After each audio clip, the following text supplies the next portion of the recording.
Esperamos que esa recuperación o ese contagio pues sea menos para que esa recuperación pueda ser pronto. ¿Cómo se encuentra a propósito de aquello con su salud? Bienvenido, muy buenos días. Qué gusto poder dialogar con usted, Andrés.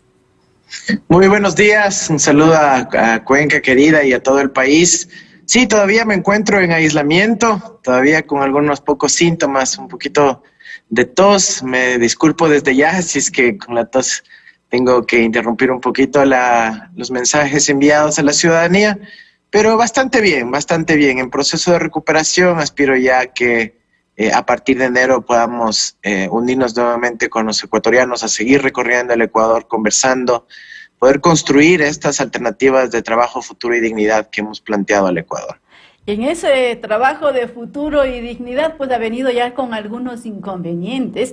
Para el día de hoy, incluso ustedes están anunciando algunas acciones con información a nivel nacional, por haciendo presuntas denuncias y también denuncian violación política. ¿De qué se tratan esas denuncias? ¿A qué violación política se refiere la Unión por la Esperanza, UNES, que está pasando acá en el país? Bueno, nosotros hemos mantenido sostenidamente que ha habido un proceso donde se nos ha querido impedir la participación. Finalmente, hace poquísimos días, el 25 de diciembre, recién se rechazó la última apelación en nuestra contra e inmediatamente procedimos a abrir la cuenta bancaria con la cual podíamos realizar los aportes de campaña. Nosotros dijimos desde el primer momento que buscaríamos unos aportes de la ciudadanía para poder financiar este esfuerzo que nos queda apenas un mes.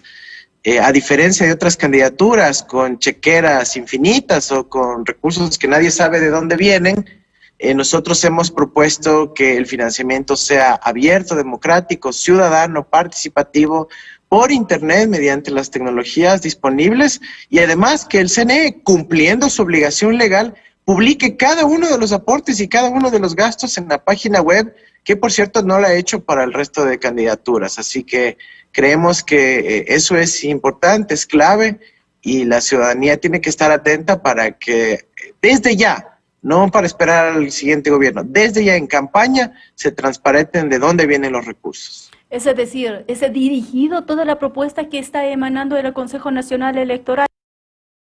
¿Es así como lo toman ustedes?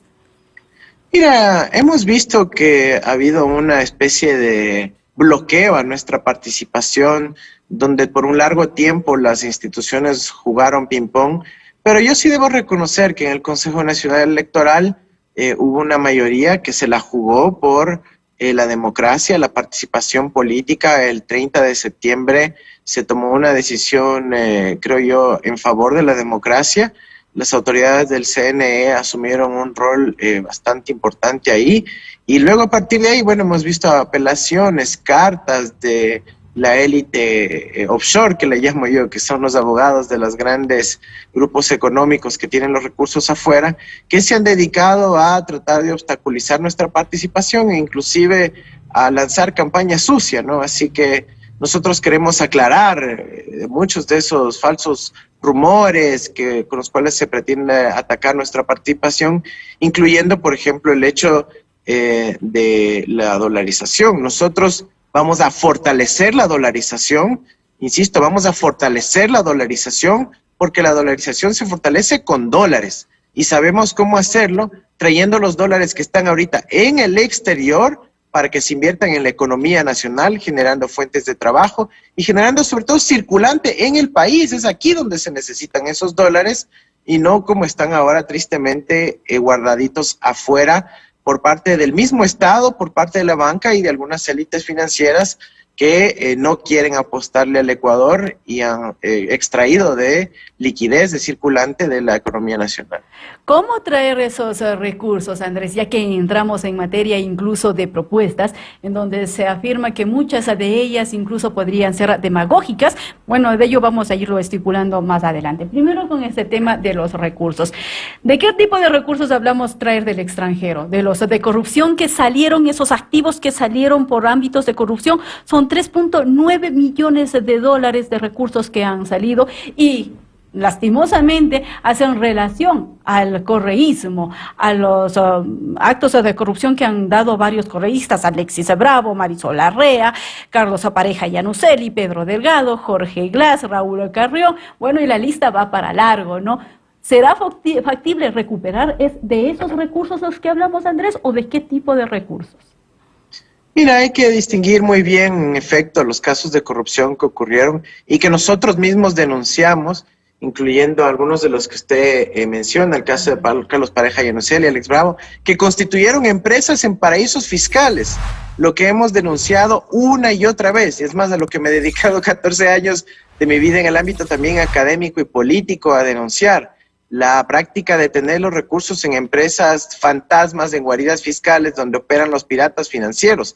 Eso es lo primerísimo que vamos a hacer. Vamos a evitar que los recursos sigan fluyendo hacia allá. Hemos visto recursos de la corrupción privada, es decir, la evasión tributaria, el no respetar la institucionalidad del Estado, la cultura tributaria, con miles de millones de dólares que han salido en el gobierno de Moreno, se aproximan a 17,000 millones de dólares.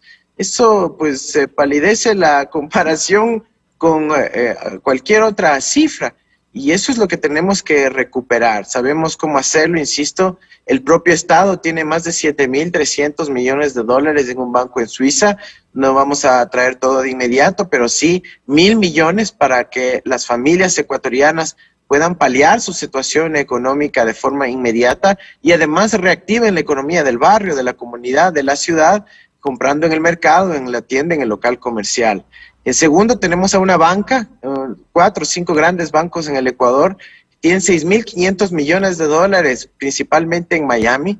Esos recursos, en buena parte, insisto, no todo, tienen que estar al servicio de los ecuatorianos, colocando crédito en tasas de interés muchísimo más convenientes que las que tienen ahora, y además con una regulación de comisiones, porque acá le cobran uno hasta por imprimir un papel en el cajero del banco, le cobran por cualquier transacción, e inclusive ahora por llamarte a decir que tienes que pagar, te están cobrando hasta $20 por gestión de cobranza. Todo eso es inadmisible, y ahorita vamos a tener un gobierno que finalmente defienda los derechos de los ciudadanos. Y finalmente tenemos un grupo de empresas que a través de lo que se denomina la sobre- y subfacturación han estado escondiendo la riqueza en el exterior, evadiendo impuestos, evadiendo aranceles, evadiendo sus obligaciones con la sociedad ecuatoriana, escondiéndolas en empresitas creadas con nombres ficticios en Panamá, en Suiza, en el Caribe. Tenemos que hacer que ese recurso vuelva para que siga destinándose para la inversión en favor de las familias ecuatorianas. Estamos hablando de cuántos recursos que tendrían que entrar al país y no salir efectivamente, incluso para poder cumplir con una de las propuestas que usted emana y que desde ya se lo ha tomado como demagógico poder cumplirlo.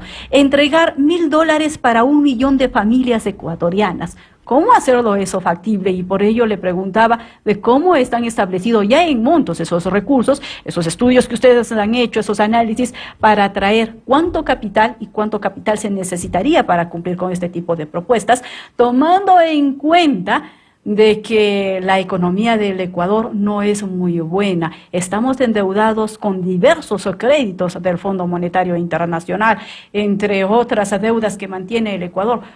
Prácticamente se hace imposible cumplirlo aquello.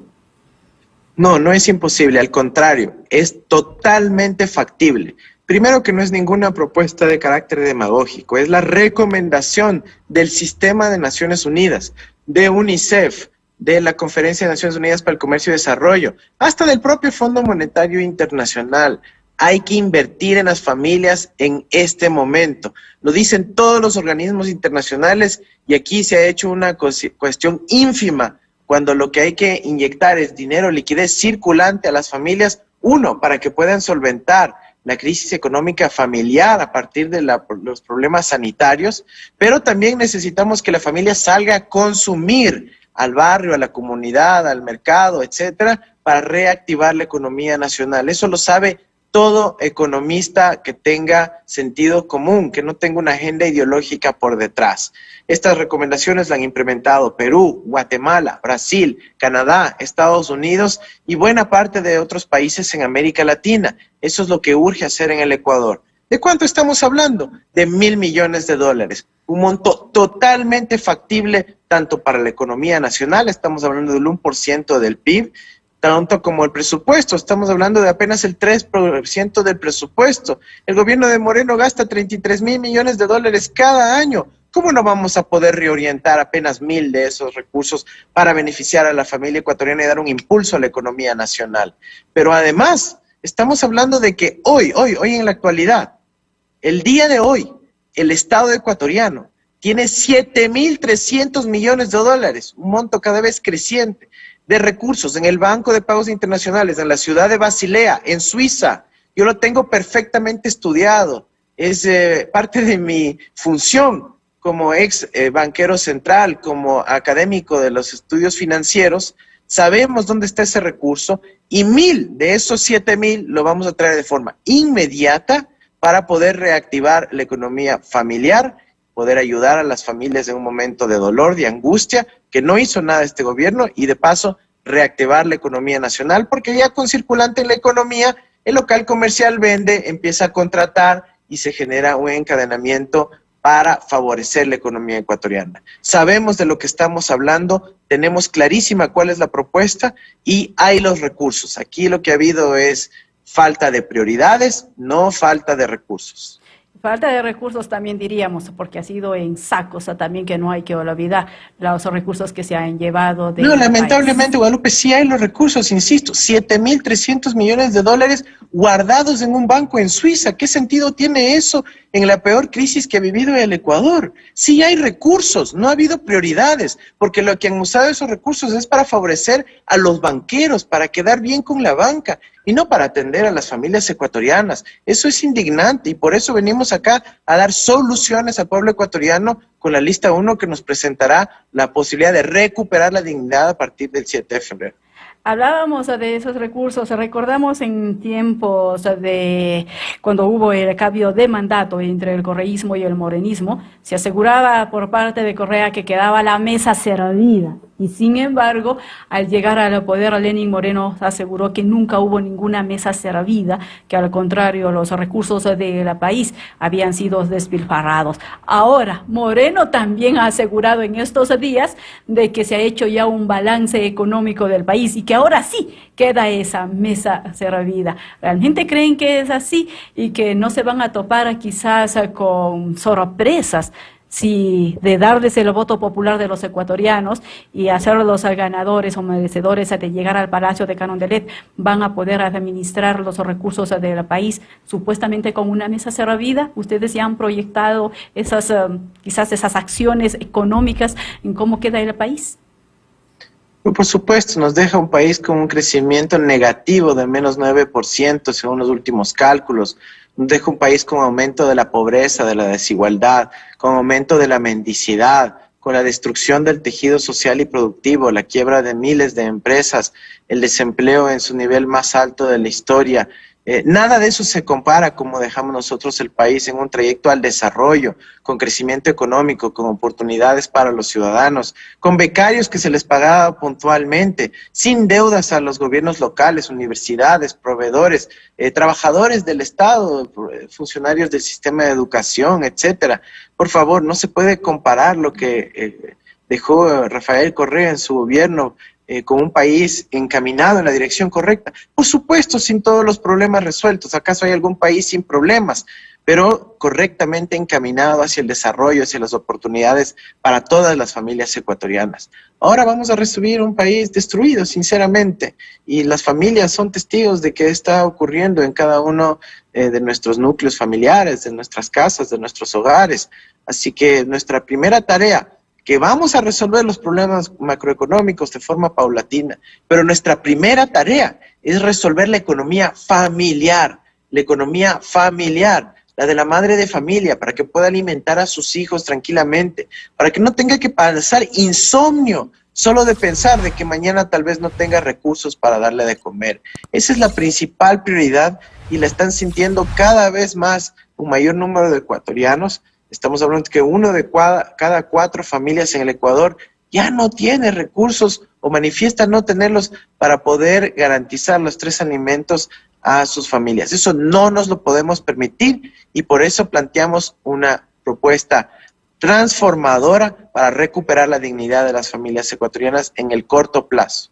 Y recuperar la dignidad no va a ser fácil por muchos ámbitos que ha vivido el país, no de ahora, sino que ha sido constante. Uno de ellos, ¿cómo evitar que continúe el país siendo presa de obras, pero con sobreprecios? Si bien es cierto, se han hecho carreteras en el Ecuador, pero a sobreprecios. Tenemos escuelas en Millennium, pero a sobreprecios, y muchas de ellas incluso ya han tenido que cerrar porque se han convertido solamente en elefantes blancos. Hay obras como las grandes hidroeléctricas que también quedan debiendo, y hay obras que quedan debiendo mucho al país. ¿Cómo evitar que continúe dándose eso? ¿Verdaderamente vamos a tener un cambio? Hay muchas que dicen, vamos a volver a un pasado en donde vamos a tener eso, grandes obras, pero con sobreprecios, que a la final no son el mejor repunte para el Ecuador. Mire, eso de los sobreprecios es una narrativa común que busca difamar un proyecto de desarrollo del país.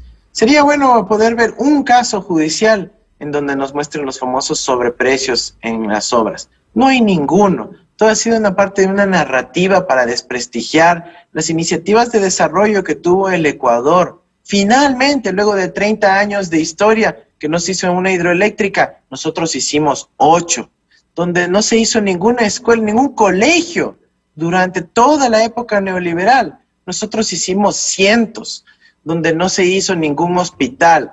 Nosotros hicimos decenas, al servicio de las familias ecuatorianas, para poder lograr esa dignidad de la cual estamos hablando. Tuvimos un proceso de planificación en donde buscamos recuperar la soberanía energética, la soberanía de los recursos naturales, donde finalmente el petróleo fue a manos de los ecuatorianos y las ecuatorianas. Insisto, por supuesto que no todos los problemas estaban resueltos, por supuesto que habían asuntos pendientes, pero el país estaba encaminado hacia el desarrollo, con nunca antes una inversión en la educación, como lo dispuso el pueblo ecuatoriano, permanente, continua, garantizando que el sistema educativo no falle, que puedan los docentes recibir su remuneración, que no hayan paros, que no hayan huelgas, que pueda continuar el proceso educativo de los jóvenes.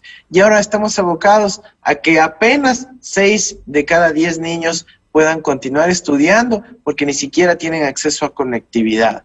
¿Por qué no hizo nada este gobierno para poder afrontar aquello y más bien se dedicó a privatizar la empresa nacional de telecomunicaciones?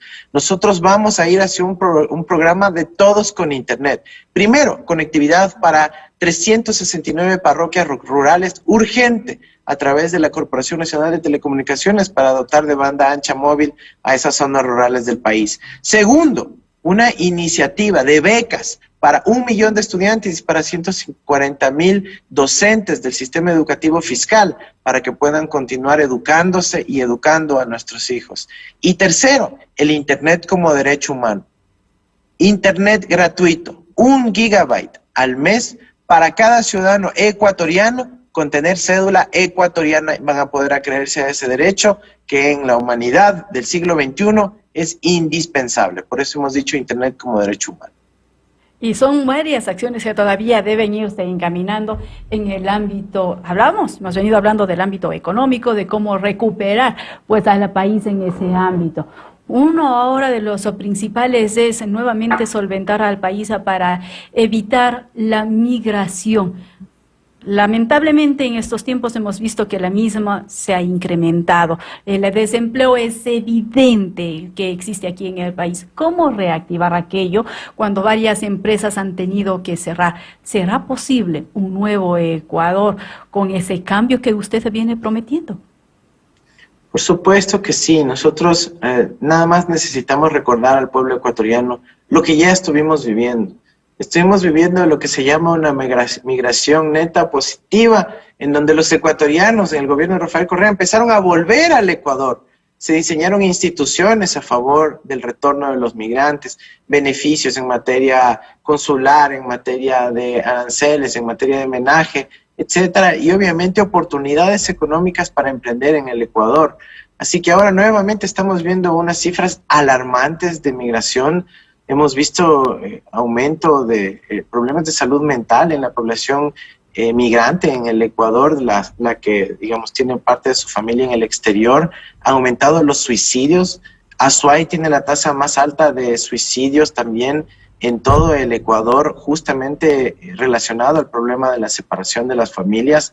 Así que nosotros tenemos que resolver esta dimensión humana lo más pronto posible, generando oportunidades para los ciudadanos ecuatorianos en su territorio. Obviamente también impulsando en donde haya los convenios de seguridad social entre los sistemas de acogida, por ejemplo, en Estados Unidos, en España, con el sistema de seguridad social en el Ecuador, para que las personas que ya han cumplido su edad correspondiente y han trabajado décadas en otros países puedan recibir esos beneficios a su vez en el Ecuador. Es una política muy concreta, sabemos cómo hacerla, la vamos a modelar sobre la base del Convenio Iberoamericano de Seguridad Social, incluyendo además prestaciones para nuevamente devolver la dignidad a las familias ecuatorianas. Tenemos experiencia en gestión pública, en política pública, en administración pública, 15 años de formación académica hasta nivel de doctorado, incluyendo una vida completa dedicada al servicio. Y ahora vamos a poner esa herramienta, esos conocimientos al servicio de los ecuatorianos y las ecuatorianas. No tenemos tiempo que perder. El 24 de mayo tomaremos decisiones importantísimas para devolver la dignidad a la familia ecuatoriana. Devolver esa dignidad, insistimos, va a tocar y va a ser un esfuerzo de mucho trabajo y que también nos involucran a todos. Ahora ustedes están como candidatos, están hablando de planes, algunos de ellos pues que puedan ser concretados de manera inmediata, otros tomarán su tiempo. Se habla del plan de gobierno que tiene Andrés Arauz, que reedita programas emblemáticos del Correato. Va por ese camino. Hacer una copia del gobierno de Correa, se dice, o vendrán nuevas acciones. Será un propio gobierno de Andrés Arauz que no lo involucre mucho con la época del Correato. Es decir, ¿habrá un gobierno separado o irá por ese mismo lineamiento? Mira, nosotros vamos a recuperar todas esas políticas que fueron positivas para el pueblo ecuatoriano. ¿Quién va a estar en contra de la inversión en la educación, de la salud, de la inversión en la vialidad, de la soberanía energética, de recuperar la soberanía de nuestros recursos naturales para que no haya una minera que simplemente hace lo que le dé la gana en el país y, como ocurrió en el gobierno de Moreno, hayan eliminado la Agencia de Regulación y Control Minero? Nosotros no podemos permitir que saqueen nuestros recursos naturales de esa manera. Necesitamos que haya un Estado presente, que vele por el ambiente, por las comunidades, pero también por la renta, por los recursos para que se queden en el Ecuador, para que puedan generar oportunidades de trabajo digno para las familias ecuatorianas. Nosotros sí vamos a recuperar todas esas buenas políticas que fueron importantísimas, que enrumbaron al Ecuador en el desarrollo, con crecimiento económico, con reducción de la pobreza y con dignidad para las familias ecuatorianas. Ahora nosotros evidentemente representamos la renovación de la política.